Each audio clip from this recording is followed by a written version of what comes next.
We're making cookies.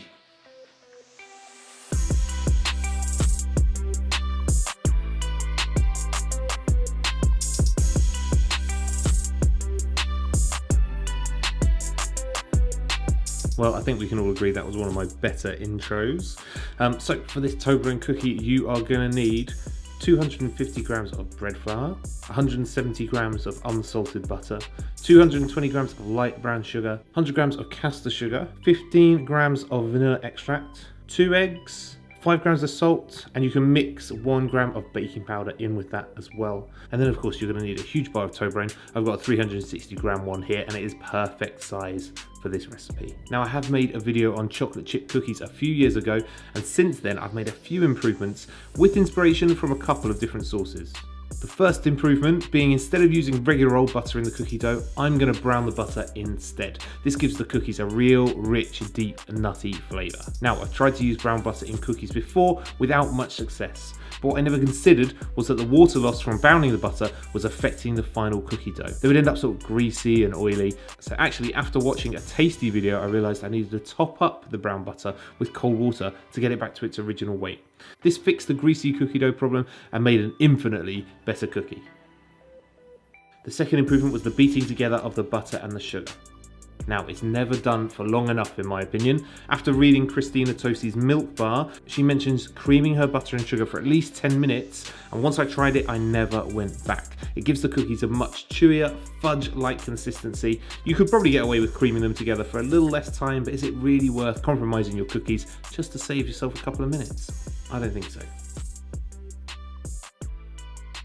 So while the butter and sugar is creaming together, you can use this time to chop up that Toblerone bar. Don't worry about them being even, because no one in their right mind cares if all the chunks are even. If they do, no cookies for them. After 10 minutes, your butter and sugar mix should look like this, super light and fluffy. Now you can add 1 egg and 1 egg yolk. Then add a little bit of vanilla extract and beat again on high speed until everything is completely smooth.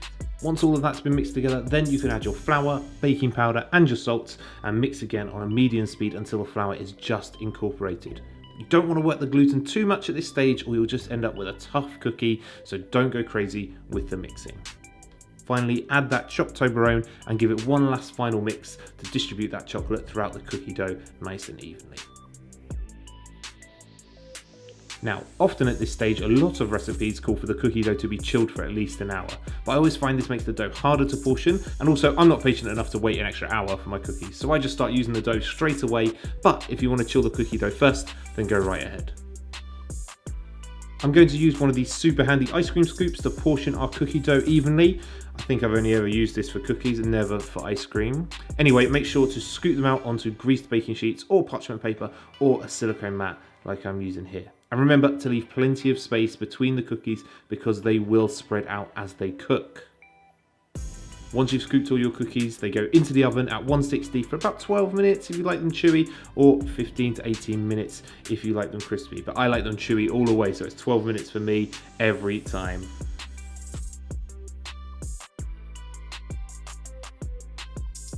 Then once they're cooked, all you have to do is try and get through that agonizing wait of letting these cookies cool down enough to remove them from the baking sheet. As hard as it will be, don't rush this or they will just fall apart in your hands. It probably won't be more than 10 minutes, so just be strong.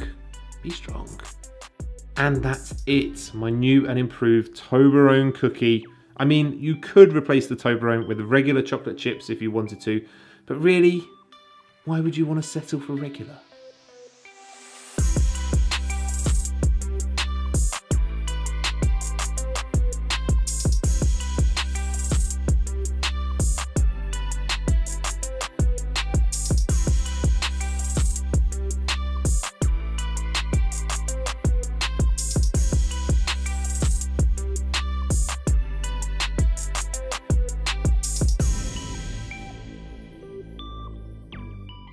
So if you like this cookie recipe, let me know by hitting that like button down below. And if you're new here and you like what you see, why not hit that subscribe button instead? And you can also hit that bell at the same time. I'm going to do my very best not to finish all these cookies in one sitting. I'll see you next week.